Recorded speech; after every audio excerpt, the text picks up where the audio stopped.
ng bayan, maasahan anumang panahon.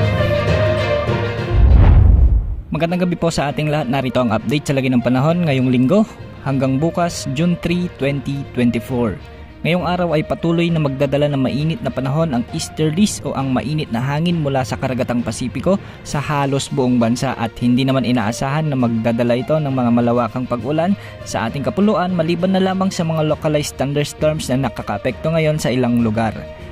Sa ngayon kasalukuyan din tayong nasa monsoon break at patuloy tayong makararanas ng mainit at maaraw na panahon.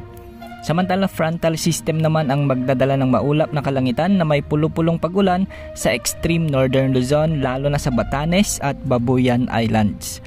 Magpapatuloy ang pag-ihip ng easterlies sa bansa hanggang sa mga susunod na araw ngunit pagsapit ng weekend ay asahan na unti-unting babalik ang habagat. Posibleng magpaulan muli ang habagat sa kanlurang bahagi ng bansa lalo na sa Pangasinan, La Union, Zambales, Bataan kasama ang western part ng Mimaropa at Metro Manila.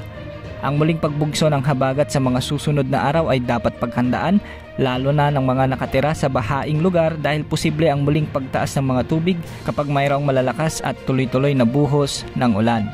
Sa ngayon wala namang nakataas na gale warning sa mga karagatang sakop ng ating bansa kaya malaya ang mga mangingisda at may maliliit na sasakyang pandagat na pumalaot sa anumang bahagi ng baybayin ng ating bansa.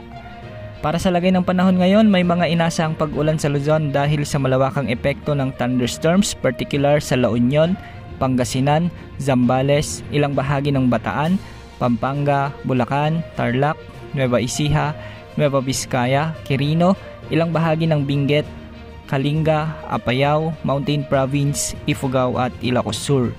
May mga thunderstorms din sa Metro Manila at ilang bahagi ng Cavite, Rizal at Batangas.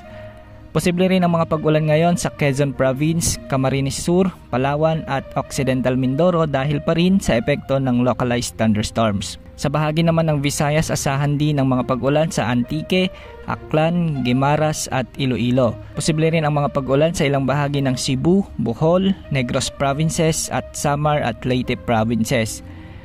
May mga inaasahang pag-ulan din sa Mindanao lalo na sa Zamboanga Provinces, Northern Mindanao, ilang bahagi ng Soc-Sargen, particular sa Cotabato at South Cotabato.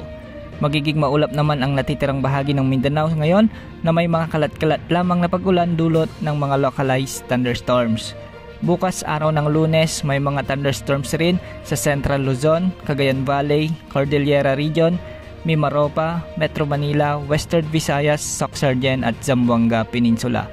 Sa ngayon wala naman tayong nakikita o namomonitor na bagong bagyo na posibleng pumasok sa ating area of responsibility sa susunod na 3 hanggang 5 araw.